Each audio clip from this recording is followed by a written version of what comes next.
शिवकालीन वाघनखांवरून राज्यातील राजकारण ढवळून निघाले। ऐन विधानसभा निवडणुकीच्या तोंडावर शिवरायांची वाघनखं आणल्यामुळे राजकीय वाद पेटलाय। पाहूयात।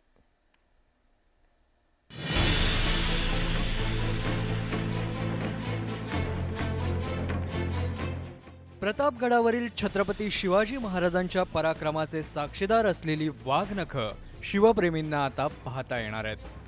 साताऱ्यातल्या संग्रहालयात ही वाघनखं प्रदर्शनासाठी ठेवण्यात आली आहेत। शुक्रवारी एका दिमाखदार शाही सोहळ्यात या प्रदर्शनाचं उद्घाटन करण्यात आलं, पण त्यावरून राजकीय वाद निर्माण झाल्याचं पाहायला मिळत आहे। यामागची कारणंही तशीच आहेत। ऐन विधानसभा निवडणुकीच्या तोंडावर सरकारनं ही वाघनखं आणली आहे।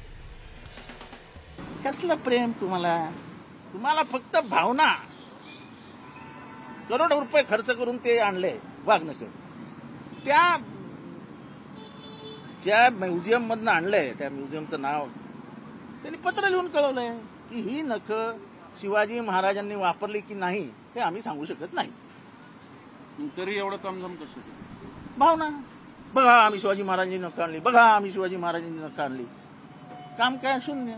आज राज्य सरकारच्या पुढाकाराने, महायुतीच्या सरकारने त्या बाबतीमध्ये लक्ष घातलं।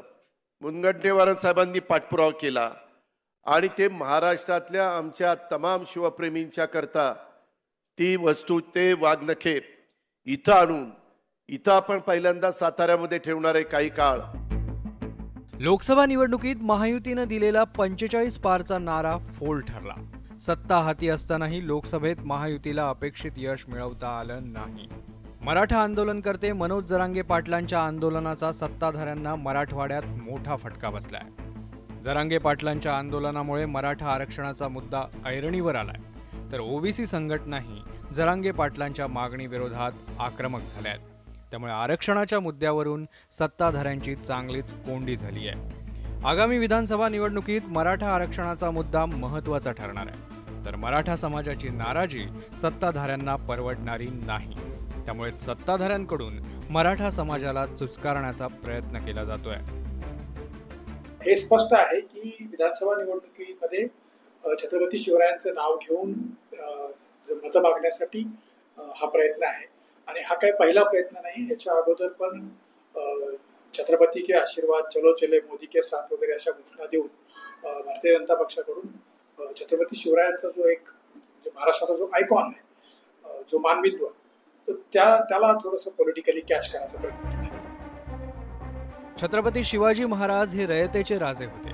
त्यांनी 18 पगड जातींची मोट बांधून हिंदवी स्वराज्याची स्थापना केली। शिवरायांच्या झेंड्याखाली अवघा मराठी माणूस एकवटतो हे राजकारणी चांगलंच जाणून आहे, आणि त्यामुळेच 2014च्या लोकसभा निवडणुकीत भाजपनं शिवछत्रपतींचा आशीर्वाद, चला देऊ मोदींना साथचा नारा दिला होता, आणि त्याचा फायदाही भाजप शिवसेना युतीला झाला। अरबी समुद्रात छत्रपती शिवाजी महाराजांचं स्मारक उभारण्यावरूनही राज्यात बरंच राजकारण रंगलं होतं। पंतप्रधान नरेंद्र मोदींच्या हस्ते समुद्रात त्याचं भूमिपूजनही झालं। आणि आता शिवकालीन वाघनखं आणण्यासाठी सरकारनं जे टायमिंग साधलंय त्यावरून राजकीय वर्तुळात चर्चा रंगली आहे। Bureau report, news 18 Lokmat.